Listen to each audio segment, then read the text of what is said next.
Hello students.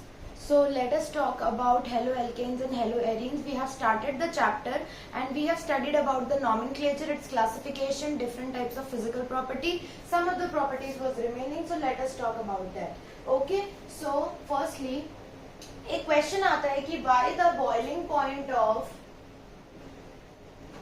halogen derivative of hydrocarbon is greater than simple hydrocarbons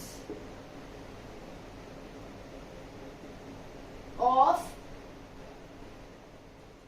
relatable molecular masses. मतलब ऐसे hydrocarbon जिनका मास almost same है, लेकिन एक तो सिंपल हाइड्रोकार्बन है, मतलब कार्बन और हाइड्रोजन है उस मॉलिक्यूल में, और दूसरे में कार्बन हाइड्रोजन के साथ में एक हेलोजन भी अटैच्ड है. तो वो पूछ रहे हैं कि ऐसा क्यों होता है कि हेलोजन के जस्ट एक कंपाउंड में हेलोजन के जस्ट आ जाने से इन दोनों के बॉइलिंग पॉइंट में इतना फर्क रहता है, और बॉइलिंग पॉइंट हेलोजन डेरिवेटिव वाला हाइड्रोकार्बन का ज्यादा होता है और सिंपल हाइड्रोकार्बन का कम होता है. So why? So it the answer is just because the halogen derivatives जो होते हैं उनके बीच में स्ट्रॉन्ग फोर्सेस ऑफ अट्रैक्शन होते हैं. इसको तोड़ना मुश्किल होता है. हाइड्रोकार्बन का कार्बन और हेलोजन का जो हेलोजन एटम है उनके बीच में इतने स्ट्रॉन्ग फोर्स ऑफ अट्रैक्शन होते हैं which is hard to break, और उसको ब्रेक करने के लिए ज्यादा टेम्परेचर देना पड़ता है. That is why it's boiling point is greater.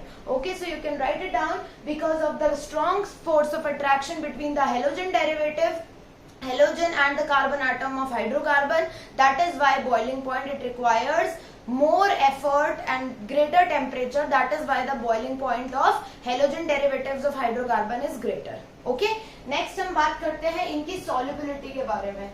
तो solubility में ऐसा देखा गया है कि haloalkanes जो हैं these are very slightly soluble in water. Slightly soluble in water. Haloalkanes are slightly soluble in water. Why? Because बहुत कम अमाउंट में ये पानी में घुल पाते हैं हेलोएल्केन्स. अगर इनको आपको थोड़ा डिसॉल्व करना है सो आपको ऐसी एनर्जी से ओवरकम करना पड़ेगा. इसका मतलब ऐसे एनर्जी से ओवरकम करना पड़ेगा कि क्योंकि इस टाइम भी क्या होता है कि there is a strong force of attraction between the water molecules and the hydrocarbons. So इस वजह से हेलोएल्केन के मॉलिक्यूल के बीच में और वाटर मॉलिक्यूल्स के बीच में एक बॉन्ड बनता है जो कि बहुत ज्यादा स्ट्रॉन्ग होता है. सो दैट इज व्हाई उसको तोड़ने में भी बहुत ज्यादा एनर्जी लगती है. अगर आप वो एनर्जी इतनी प्रोवाइड कर सकते हो कि वो बॉन्ड टूट जाए तब तो आप जरूर उसको पानी में डिसॉल्व कर सकते हैं, लेकिन इट इज यूजुअली हार्ड. तो हेलोएल्केन्स बहुत स्लाइटली वाटर में डिसॉल्व होते हैं and they are usually dissolved in polar solvent. Soluble in polar solvents में ये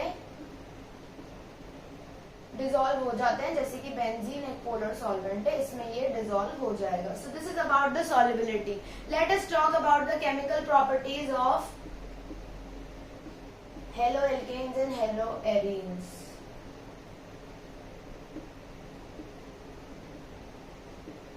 तो when we talk about the chemical property, सबसे पहले केमिकल प्रॉपर्टी आती है न्यूक्लियोफिलिक सब्स्टिट्यूशन.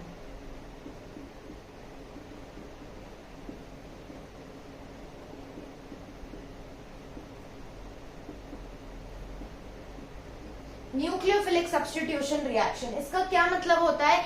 एक न्यूक्लियोफाइल मतलब ऐसी एंटिटी जो नेगेटिवली चार्ज है. नेगेटिवली चार्ज मींस वो बहुत ज्यादा रिच है.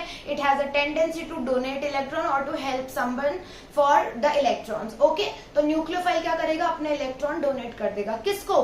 एल्काइल हैलाइड को. Hold on.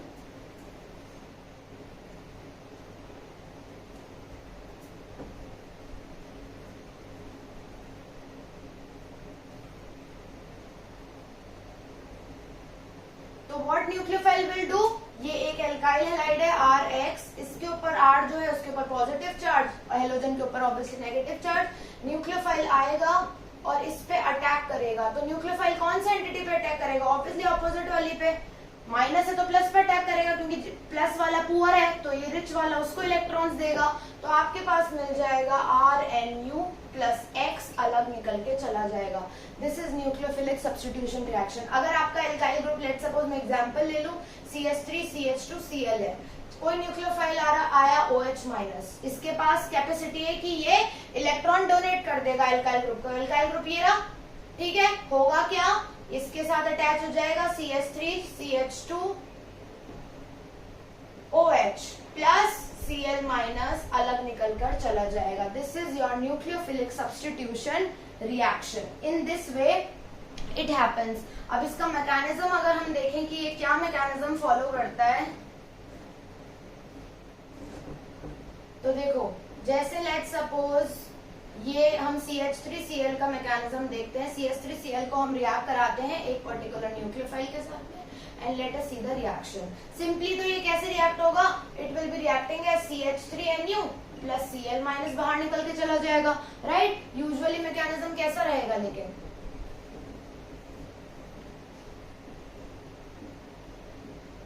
ठीक है ऐसे दिखने में होगा। ये वेज का मतलब होता है और ये डैश है। वेज मतलब आपकी तरफ है, 3D मॉलिक्यूल है। डैश मतलब पीछे की तरफ है, ये हाइड्रोजन, ये वाला हाइड्रोजन आपकी तरफ है और ये वाला प्लेन में है, ठीक है। जैसे ही इसके ऊपर न्यूक्लियोफाइल यहाँ बैक से अटैक करता है, ठीक है, न्यूक्लियोफाइल इसके ऊपर अटैक करेगा यहाँ पे इस कार्बन के ऊपर, आपको क्या लगेगा, आपको लगेगा कि ये यहाँ पे न्यूक्लियोफाइल जुड़ जाएगा, क्लोरीन हट जाएगा, यही तो हो रहा है यहाँ पे। बट ये स्टेप थोड़ी ऐसी होती है, यहाँ हाइड्रोजन है, यहाँ हाइड्रोजन है, ये भी हाइड्रोजन, यहाँ Cl, यहाँ OH। एक पॉइंट ऑफ सेकंड के लिए ये 5 वैलेंसी कार्बन होल्ड कर लेता है और ये इंटरमीडिएट बना देता है, जो कि वेरी अनस्टेबल है, बिकॉज कार्बन 5 वैलेंसी कभी लेकर रह ही नहीं सकता।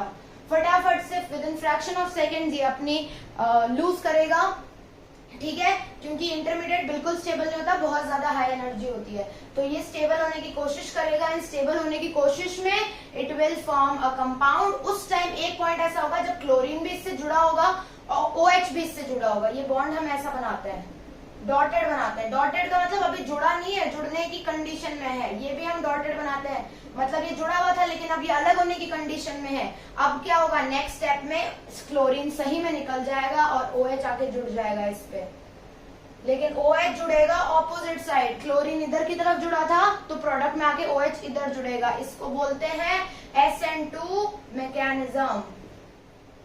इसको हम बोलेंगे SN2 मैकेनिज्म। यहाँ क्लोरीन अलग बाहर निकल के चला गया, ये कंपाउंड हमें मिल गया। ओके, ये है SN2 मैकेनिज्म। अब इसमें रेट किसके ऊपर डिपेंड करती है उस बारे में हम बात नेक्स्ट क्लास में करेंगे। So you can note it down and thank you for watching the video, like the video.